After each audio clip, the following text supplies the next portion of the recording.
4장 1절에서 7절까지.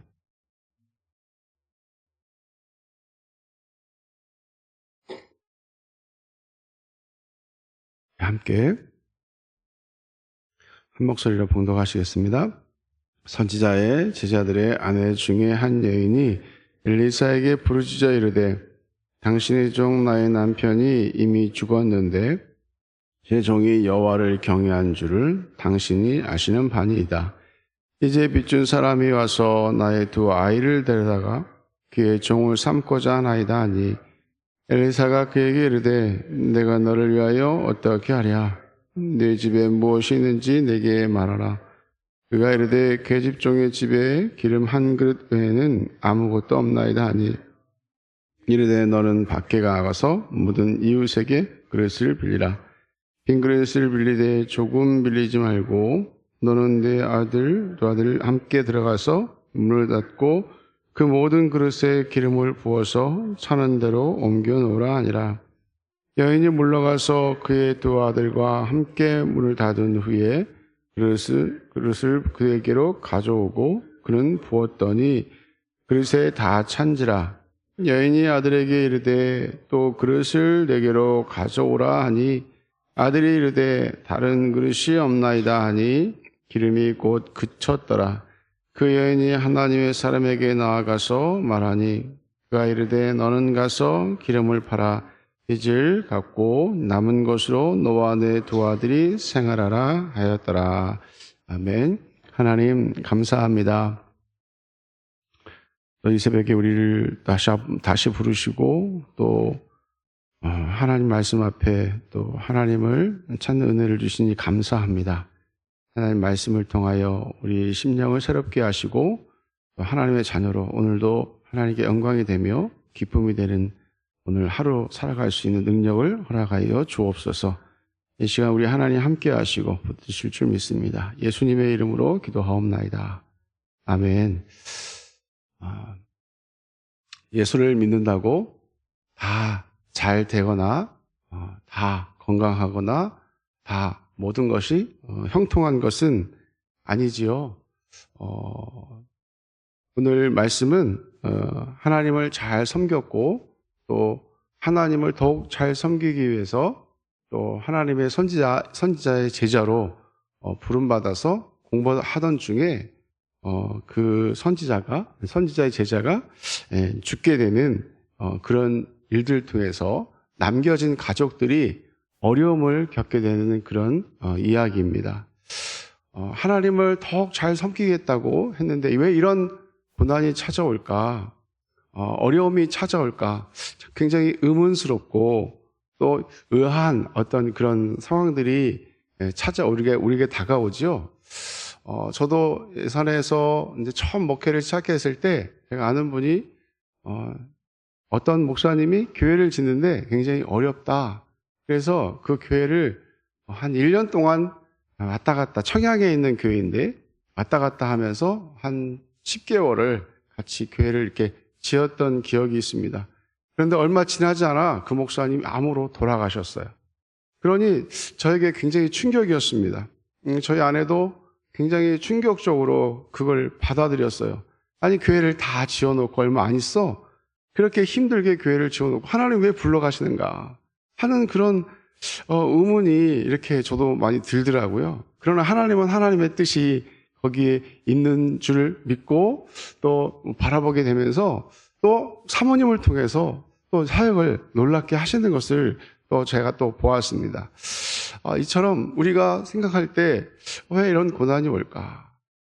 근데 우리가 중요한 것은 그런 고난이 오는 게 중요한 것이 아니라 그 고난을 통해서 우리가 어떻게 행동하느냐가 참 중요한 것 같아요. 지금 선지자의 제자의 아내가 남편이 죽고 지금 누굴 찾아옵니까? 하나님의 선지자였던 엘리사를 찾아오지요. 이것은 하나님의 음성을 듣고자 하는 것입니다.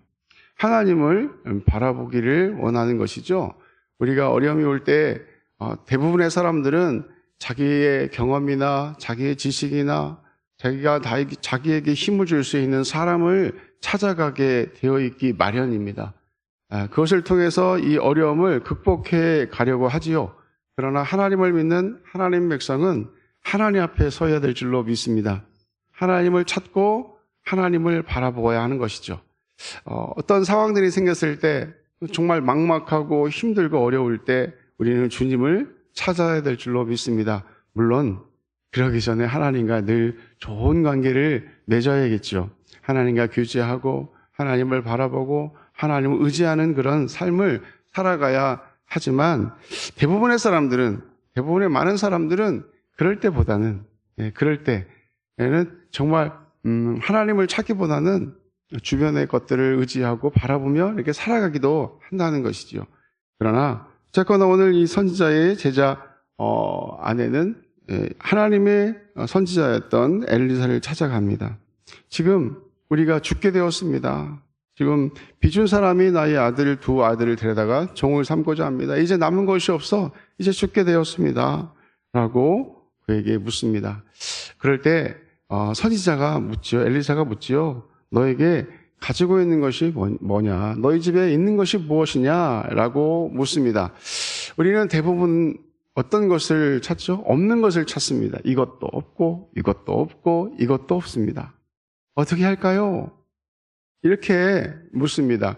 그러나 우리는 있는 것을 보는 눈을 가져야 될 줄로 믿습니다. 하나님은 우리 모두에게 어떤 무엇인가를 주셨어요. 그 어떤 무엇인가를 우리는 찾는 눈을 가져야 될 줄로 믿습니다. 그것을 통해서 하나님은 역사하신다. 하나님은 지금 엘리사에게 너의 집에 무엇이 있느냐 내게 말하라.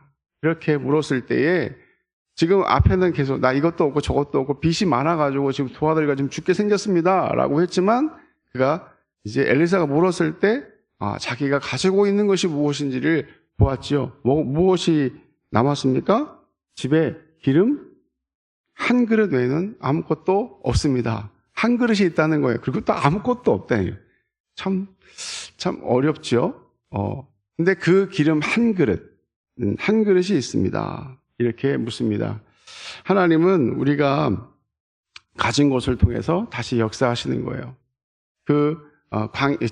예수님께서 많은 무리에게 말씀을 전하실 때 이제 점심때가 되어서 먹을 것이 없을 때 무엇을 찾습니까? 다른 사람들은 없어요. 제자들에게 물었을 때도 없습니다. 네. 이렇게 말하지만 그 어린아이의 오병이요. 네. 떡 5개의 물고기 2마리를 통해서 예수님은 역사하셨고 5,000명이 먹고 12광주리가 남는 놀라운 역사를 이루신 것처럼 우리에게 자그마한 것이지만 있는 것을 통해서 하나님의 역사하심을 믿고 우리가 그것을 드릴 수 있어야 될 줄로 믿습니다. 그리고 하나님의 은혜와 축복을 누릴 수 있는 것은 그것을 또 오늘 너는 가서 뭐 어떻게 하냐면 그릇을 빌리라 이렇게 말합니다. 네. 빌릴 때 어떻게 빌려요? 조금 빌리지 말고 빌릴 수 있을 만큼 최선을 다해서 많이 빌려라라는 것입니다. 네. 네. 이제 우리도 마찬가지예요. 우리 믿음의 분량이죠. 믿음의 분량. 어떤 사람은 이만한 그릇, 어떤 사람은 이만한 그릇, 어떤 사람이 이만한 그릇. 네. 네. 사람에게는 믿음의 분량이 있는데 그 믿음의 분량을 우리가 크게 해야 될 줄로 믿습니다. 믿음의 분량을 크게 해서 하나님 앞에 우리가 서야 하는 것입니다. 하나님께서 축복하시죠. 하나님이 부어주시는 것입니다. 지금 동네에 가서 많은 그릇을 빌려왔습니다. 그리고는 뭐라고 말합니까? 문을 닫고 그 모든 그릇에 기름을 부어라. 근데 기름을 부으면 한 그릇밖에 나오지 않겠어요? 저도 그런 의문이 들 것 같아요. 부어봤자 한 그릇이지 이게 한 그릇밖에 안 남았다고 하니까 이게 더 하겠어. 왜 그릇 왜 빌리라 그래? 이렇게 저는 그렇게 생각할 수도 있지만 지금 어쨌거나 선지자의 제자 이 아내는 순종했다는 것이죠. 빌리되 많이 빌렸는데 막 빌려왔어요. 그리고는 순종했어요. 붓기 시작했던 것이죠. 그랬더니 어떻게 합니까? 한 그릇, 2그릇, 3그릇, 4그릇 계속해서 기름이 나오는 것이죠. 부으면서도 굉장히 신기했을 것 같아요. 네. 이처럼 하나님 말씀에 순종하면 하나님의 놀라운 축복을, 하나님의 은혜를 체험하게 되는 줄로 믿습니다. 네. 그래서 순종이 중요한 거예요. 하나님은 이스라엘 백성들에게 많은 것을 요구하지 않으셨어요.